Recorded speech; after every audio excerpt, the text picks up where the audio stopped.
Hi there, I'm Claudia Lash, and I am a longtime quilter. I've been quilting for lots of years, and the good thing about that is that sometimes when I am wanting to change quilts on my bed, I can go upstairs and dig around in the closets, and lo and behold, I'll find an old quilt that I have made a few years ago. And that's what happened with this quilt. This quilt is got a really wonderful name. It's called Kaleidoscope Quilt. And I made this sometime, well, I finished it in 2004. So it must be 20 years old. And I've hand quilted it. I had forgotten that. But I used to hand quilt quite a bit. I don't hand quilt very much anymore. But I found it and I thought, oh gosh, I kind of remember making this quilt. And I wanted to put it on our bed. It's a little smaller than I would have liked. But when I see it again, I think, oh, this quilt is a good quilt if you like to do scrappy type quilts, because this is a quilt that you can use many different fabrics in, as long as you control the way that you use them. There are lots of different of these rusty reds in this quilt, but I've only put them in certain places. And then in certain places, I've used many different blues.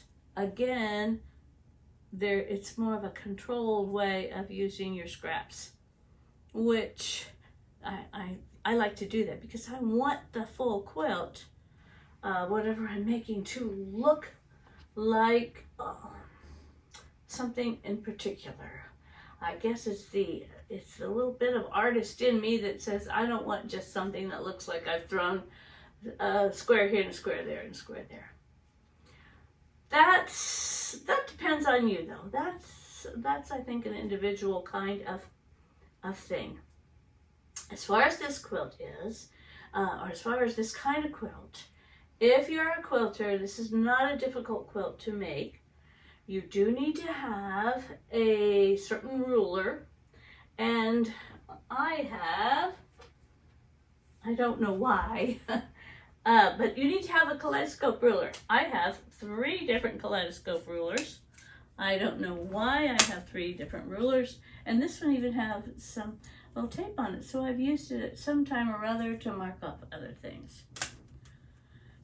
The other good thing about being older is that you've forgotten what you have done in the years past, and so sometimes it's a nice surprise to see that you bought 3 different rulers. And I was surprised to learn that I have a completed picture of this quilt. So the other advice I would give you, as far as it's not hard to make, use a kaleidoscope ruler. This is what you would call, first let me show you this picture. This is what you would call I think a squared edge. When you do the kaleidoscope business, you can have a squared thing, or you can have where these come to sort of a point, and I think that's called a star kaleidoscope. I use Electric Quilt.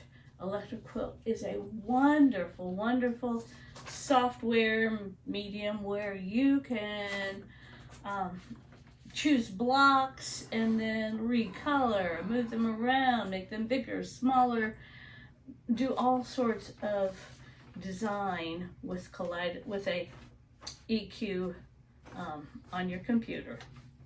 And I think I did this maybe in EQ 5. So I've had Electric Quilt for a while now. The newest Electric Quilt I think is 8, and I still love it. If you are a quilter and love it and want to do more designing yourself, I definitely recommend Electric Quilt. Here is what I did this is what this full quilt looked like on paper. Having something like this can help you as you're pulling your fabrics and making your blocks. You're going to see, well, I need about 1, 2, 3, 4, 5, 6, 7, 8, 9 blocks that have a red part to them, that have red fabrics. And as you can see, this block is pretty easy. It's 4 dark colors and 4 lighter of the same color. So on the reds, well, here let's look at a blue since we've got blue here. Here's a block right here. I'm gonna mark it out. It's got white on the 4 corners, where the background doesn't have to be white. And then there are 4 dark blue pieces and 4 lighter blue pieces. So if you're pulling your scraps together, if you pulled lots of dark blues and lots of dark or light blues, then you can decide how many blue blocks you're going to need, make them up, and same thing with green, red, and then I use some gold around in the center. So I think if you are just learning to quilt, or if you have been quilting a little while, a kaleidoscope type design is a good one to play around with. I think if you're playing around, make sure you have the proper ruler to go with it. Also make sure that you, my advice is always make one block, measure it off. I think the kaleidoscope block can be done in different sizes, like 6-inch, 9-inch, 12-inch, lots of different sizes. But always make one block, check it out, make sure you like how it's working, and then you can go on and make several more.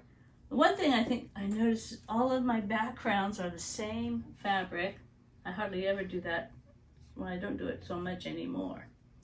But 20 years ago, I guess I decided that would be best.